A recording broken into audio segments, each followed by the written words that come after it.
Hi, this is Ian Anderson from Jethro Tull. You're on BackstageAxxess.com, where the real show begins.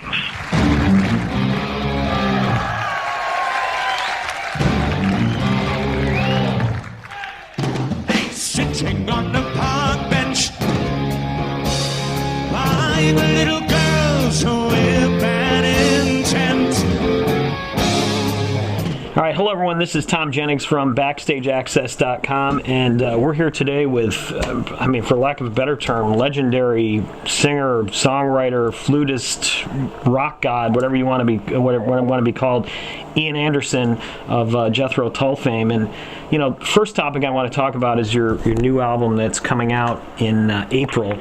And Homo Eroticus is the title, if I'm correct, which I've been listening. That is indeed correct. Homo Eroticus, which of course is Latin and loosely translated means the wandering man. And it's the story of all of us. We're all still the hunter-gatherers that we once were when we came out of Africa and crossed over, in the case of my little island, across the land bridge to the British Isles. So even today we still go in search of greener grass, where the game is plentiful, where we can find the woolly mammoth. And so we're all out there in search of our own woolly mammoth, whatever that might mean to all of us. Sometimes that means invading a small country, sometimes it means just going somewhere else to get a job. But it's the story of essentially migration. And migration, or immigration, as some people fearfully call it, is a hot topic politically and socially in the countries of the Western world. So I'm opening it up for a little light-hearted banter. And you say lighthearted, but this album, lyrically, of course, very complex, just like anything you've done, either solo work or with Jethro Tull. But sonically, this thing sounds absolutely amazing. There's a lot going on, and I know you're going to be performing this live. Have there been challenges as far as preparing for this show and presenting it as it sounds on the album? Well, not really, because it was written, first of all, to be played live, and the arrangements and the rehearsals were all done very much in that vein. So when the red light went on and recording was in progress, we were playing it like we would do it on stage. Everybody had their parts, everybody knew what they were doing, and so really there's a very small step from playing it live in the studio to playing it live on a concert stage.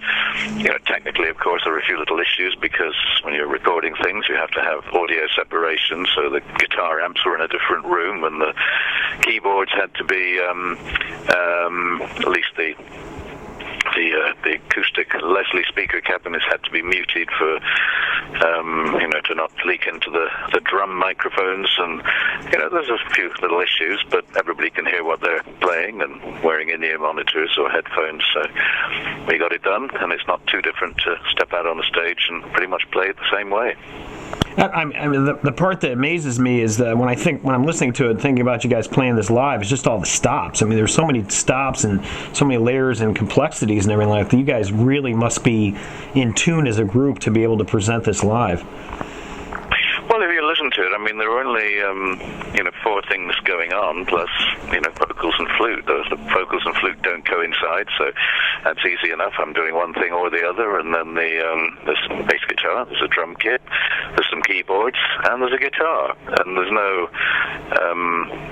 I wouldn't say no. There are maybe 1 or 2 tiny places where there is a single note that has been added, but otherwise the guitar is just one track. Guitar solo or chords or riffs, and so it's absolutely playable live. It's not complex in terms of layers of music at all. It's basically 4 guys playing live in the studio, and me putting my vocals and flute on afterwards for practical reasons, because I'm usually in the control room sitting behind some buttons to press. But no, it's a pretty easy stretch to do the live show. I don't anticipate problems for any of the guys, really. They're all looking forward to it. Oh, I would imagine. I know that you have some UK dates scheduled. Are you planning on coming over to the US with it? We have 2 U.S. tours in September, October, November, with a 10-day gap in the middle, and then we go back into Europe to do some more shows towards the latter part of the year. So it's all set in stone. All the contracts are exchanged for all the U.S. dates, and starting next week, the first, I don't know, probably 50% of the shows will be listed on our website, and the balance of them will be listed when the promoters and venues give us the go-ahead in the 2 or 3 weeks following. So it'll all be there at JethroTull.com. Is it where the real show begins? Where the real show begins. Very nice.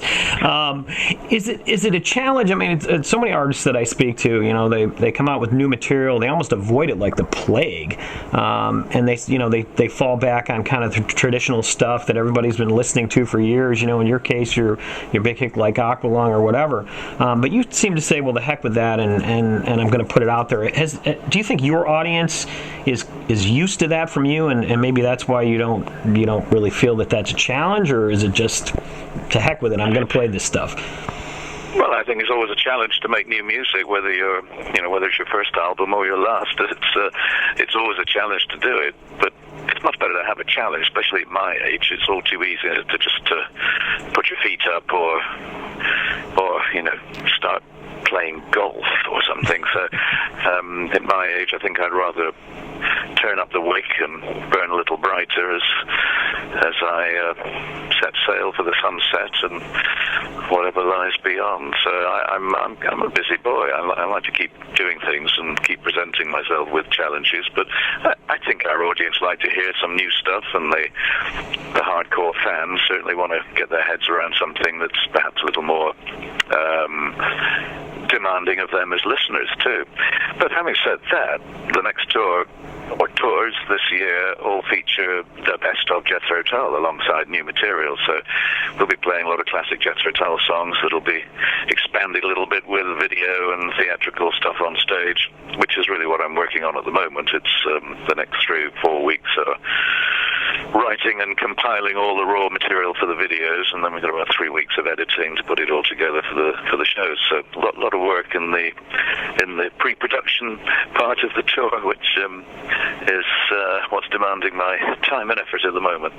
Well, I mean, it sounds like it's going to be an amazing show. And I mean, the new material, it sounds very modern. I mean, the guitar sound, the electric guitar stuff that's in there as well. But there's a little spoken word in there to boot. But it still seems to fit well with that sort of that classic sound of Jethro Tull, if you will. So I mean, I imagine the show is going to flow very nicely. Well, it's difficult for me to escape the stylistic elements of Jethro Tull, because that's what I've been doing for 45 years, and I think there are certain elements that I wouldn't want to lose sight of, but by the same token, I don't want to just repeat the same ideas over and over. So once in a while, you kind of slip in some little references to previous work. You slip in some stylistic or some sonic qualities which you think are a nice little reminders, like old friends coming to drop in for a cup of coffee. And at the same time, you try to cover some new ground, go places you haven't been before. It's a balancing act, really, between retaining some of the elements of your past and combining them with things that are very much of the present. Well, I would like to throw out one of my personal favorites, and if anyone listening hasn't heard this album, 12 Dances with God, I mean, it is something I've been listening to for eons, and just an amazing work of art, for lack of a better term, all instrumental, and maybe if you could talk a little bit about any recollections of that particular recording session or approach to that album, because it was certainly not typical Jethro Tull, Ian Anderson type stuff. Well, it was an album made for EMI's classical music division. They asked me to do an instrumental album of flute music, and that's what it was. So it was, again, a sort of conceptual album of not classical music, but music that was in the orchestral genre, and it made it to #1 in the Billboard Classical Crossover charts, whatever that means. But yes, it was an album back in, I think, 94, was it 94, 95 that was released. And you recently quoted about saying that, speaking of flute, that the reason you play flute is because of Eric Clapton. I thought that was kind of a great story, and maybe if you could talk a little bit about that for those people that haven't read that story. Well, when I began as a wannabe musician when I was at school, age 16, 17, I played rudimentary blues guitar, and by the time I was 17 or 18, I was playing solos. By the time I was 18 or 19, I was getting a little frustrated at the lack of progress, and when I heard Eric Clapton for the first time, I decided that he was a long way ahead of me. And not only that, there were rumors of these other gunslinger guitar heroes down in London that we heard about, people like Jeff Beck and Jimmy Page and Ritchie Blackmore, and it seemed more achievable for me to start again with a different instrument and see if I could find a way to bring something else into music that wasn't so commonplace. And the flute, for no particularly good reason, just was the instrument of choice. And luckily, of course, Eric Clapton never decided to try and play the flute. Otherwise, I could be out of a job. Yeah, I mean, going back to when you guys were first playing out, I mean, did you get some kind of weird looks, or did people look at this thing and go, gosh, this guy's genius? Because even before or after, I can't think of anybody out there who plays the flute, A, like you do, or B, utilizes it as well as they do in rock, popular, whatever kind of music you want to call it, because it's so many different types. It was an instrument that did get a few raised eyebrows from the folks who were mainly those in the blues fraternity, because it wasn't an instrument that anybody was playing in the context of blues. Of course, it featured in jazz and in folk music and, of course, in classical music. But blues, well, some folks didn't think it was a fitting, appropriate instrument. But on the other hand, the audiences were, I suppose, intrigued with the fact that it did have a role to play, and because it was played in a forceful manner, akin to guitar playing, then they kind of went with it, and so it was the point of difference for the early Jethro Tull, the thing that made us stand out from the crowd of blues bands who were playing around the south of England, people like Savoy Brown and Chicken Shack and John Mayall's Blues Breakers and a whole host of blues bands, but none of them featured anything other than guitars, really. Even keyboards weren't, very much to the fore in any of the blues bands. It was really all guitar-driven stuff. So we kind of stood out a little bit, and my approach to playing it was to try and give it a forceful, powerful edge and make it the equal of the electric guitar. And whilst I wasn't the best flute player in town by a long way, I was probably the loudest. Well, I would consider you the best I've ever heard. And I mean, as far as recording it over the years, there must be, technology has changed and everything. And even listening to the new album, man, the flute just really just cuts through the mix, more so than I've heard on any other album through your career. I mean, how has your approach to actually recording the flute changed from when you guys were first entering the studio, I think around 40 years ago now? Absolutely not one bit. You stand in front of a microphone and you play. It's just, really what it's about is trying to arrange things so that there is a sonic space for the instrument to cut through. And really the technology, in essence, the microphones that we use today are really not so different from the microphones back in the 60s. The classic valve microphones back then that were had a warm and big, thick, rich sound. They are still around today, and although we record using digital technology, which gives us a lot more clarity and a much better noise threshold, because we don't have all that tape hiss and general stuff going on. We've got a cleaner sound in today's technology, which I think makes for a better sonic balance from all the instruments.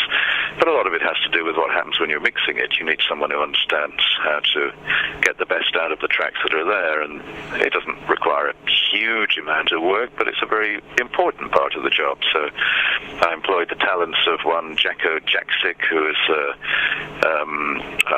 musician with a long history of working with contemporary rock and progressive kind of alternative bands as a performer and a guitar player and singer, as well as a mixing engineer. And he's recently been working remixing Emerson, Lake and Palmer and King Crimson, and so he managed to fit in 10 days of work for me just after Christmas, so we could get it all put together and put to bed. Because I'm an old guy. My ears aren't as reliable as perhaps they were when I was in my 20s or 30s. But the irony is that having given it to somebody else to do, and then when I come to really apply myself, I come to realize, as I did 2 or 3 years ago, that my ears are actually in much better shape than I thought they would be. So all is not lost. My hearing is pretty good, and it's the technology which moves on, of course, and you need to work with people who are doing it every day, because simply the differences between different versions of software from year to year, if you're not doing it every day, it's a mountain to climb to get yourself back to that level, to be able to operate that equipment and deal with the technology. And I only do it every couple of years at most, and 2 years later a lot of things have changed in the world of digital audio technology. A lot of the software has changed and moved on, and we had to upgrade all of our computers, everything had to be brought up to the latest versions of Apple's Logic 10 software, and which meant new audio interfaces that had to be brought into play. So a certain amount of purchase of new equipment and purchase of new software, and then learning how to use it, which takes a couple of weeks to get your head around that. All right, well, great. Well, one final question, and thank you so much for joining us today. This is a real thrill. I mean, I grew up with Jethro Tull, and you guys were just the coolest band around when we used to sit around and throw your records on the turntable and smoke certain substances. But you mentioned ELP, King Crimson, progressive rock bands, and you guys were thrown in that conversation sometimes. But I think from what I'm reading, from what I'm understanding, is that you don't necessarily consider Jethro Tull progressive rock, but more of a blues band. Is that an accurate statement, or is that kind of... Well, I definitely don't think we're a blues band. I think the elements of blues have never entirely gone away, but I really moved away from playing blues material back in '68 when I started writing the music that was going to become the stand-up album. So it's never disappeared completely, but I don't think of myself at all as a blues musician, and I very consciously decided at the point, after looking in the mirror one morning and thinking, I'm a middle-class white boy from England. What am I doing trying to pretend to be from the deep south with the huge experiences, good and bad, of being a black American in the period between the 30s and the 60s, when all of that music really came to fruition? I'd be a faker if I was doing that. And I owe so much to black American blues and jazz, and I have such a high respect for it that I would never want to sully it by going out there and doing a bad job of pretending. I thought the more dignified thing is to step away from that and perhaps look for further influences in music from the music around me in northwestern Europe. So, Western classical music, church music, folk music, and even sometimes looking further afield than that and drawing upon elements of Indian music and music from more ethnic quarters elsewhere in the world. It's all part of the tapestry that I hope I can weave when it comes to writing and arranging music. And you absolutely have. I mean, in fact, every type of music you just mentioned is certainly, you can hear it in Homo eroticus. I mean, just, even the church music especially, just some of that stuff, it just really jumps out at you, and the next thing you know, you got a guitar coming at you. So it's just an amazing piece of work, and certainly... Well, thank you very much. I hope our fans enjoy it and appreciate the work and effort that went into it. And there's a lot to listen to, because we have 4 editions of the album coming out. There's the basic CD version, which is the last thing to be released, but the first things for which you can pre-order even now are the DVD and CD pack that has a lot of extra material there, and a quite a 24-page booklets, and then there's the double vinyl album, which for those folks who like their records big and thin,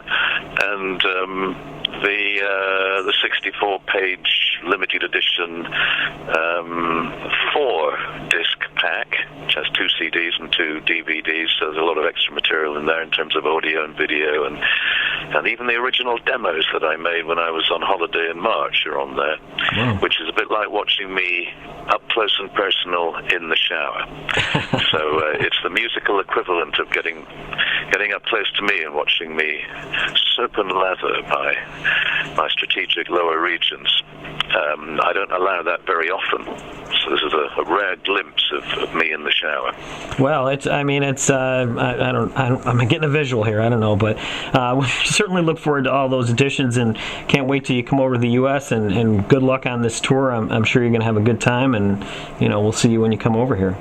We're indeed looking forward to it. We'll get there after we visit a few other places first, but yes, looking forward to it. Thanks very much for having me on the show. It's good to talk to you. You as well. Thank you so much for being here. Thank you. Bye-bye. Take it easy. Bye.